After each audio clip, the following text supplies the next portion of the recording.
Joining us now to analyze today's headlines is Chenjerai Kumanyika.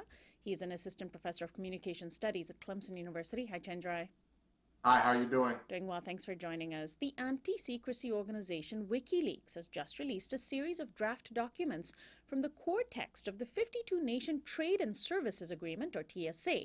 A much more ambitious trade deal than the TPP, the leaked TSA documents cover electronic commerce, telecommunications services, financial services, and maritime transport services.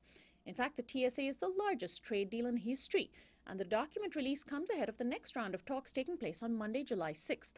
Alongside the documents, WikiLeaks also published an analysis by Professor Jane Kelsey from the University of Auckland, which says in part, quote, "These rules are sweeping in their scope because they limit governments' rights to use almost every tool available to them, any law, regulation, rule, procedure, decision, administrative action, or any other form," end of quote. Well, Chandra, if we thought the TPP was a frightening trade deal, TSA seems to be on a whole new level. What do you think? I agree. This is really a worrying development. The negotiations are coming up, and what I think is the most worrisome part of this whole process is that the lack of transparency. What we have is a situation in which an organization like WikiLeaks is actually providing a service that perhaps governments should provide to their citizens, which is providing information that is in advance of the actual negotiation. And what we see here is nothing new in the nature and character of trade agreements in terms of the way that they limit government's ability to, put certain types of, policies in place that will benefit the economies of local businesses. But the intensity of it continues to ramp up from what we know, and it's worrisome.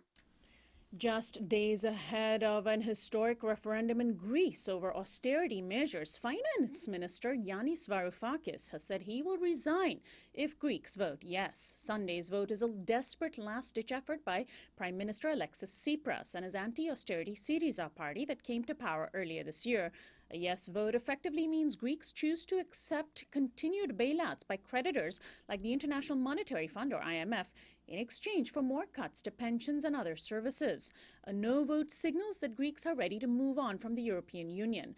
Mr. Varoufakis also said he was confident that Greeks would vote no and that he would rather cut his arm off than sign another agreement with the IMF.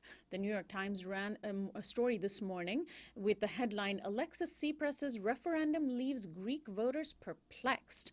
While Chandra, the elites of Europe and global capital desperately want to see the Syriza party fail, how much hinges on Sunday's vote?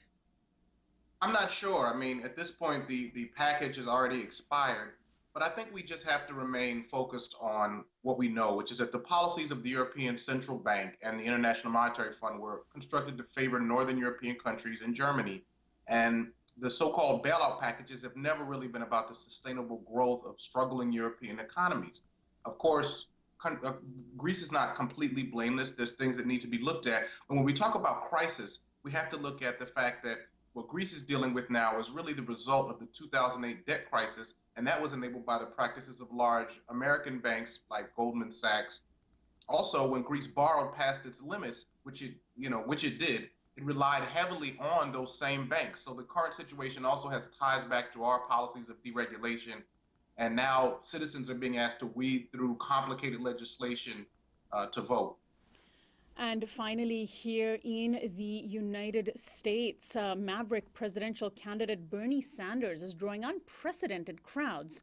Addressing about 10,000 people in Wisconsin last night, the independent senator from Vermont managed to mobilize more Americans than any other presidential candidate for the 2016 race to date. And reflecting that popularity, this morning's Quinnipiac poll of voters in the crucial swing state of Iowa found that Sanders is eating away at Hillary Clinton's lead with 33% support to Clinton's 52%. In May, the same poll found Sanders at only 15% to Clinton's 60% popularity. Sanders' main platform is income inequality, which has resonated strongly among voters of all stripes.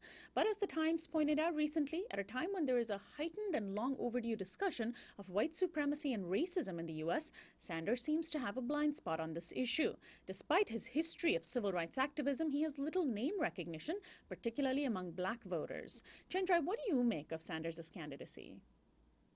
Well, I think that Bernie Sanders, in some ways, is a refreshing candidate. He definitely takes the positions that many progressives would like to see on. He's much closer to those positions than Hillary Clinton is. So, but I also think we have to keep certain things in perspective.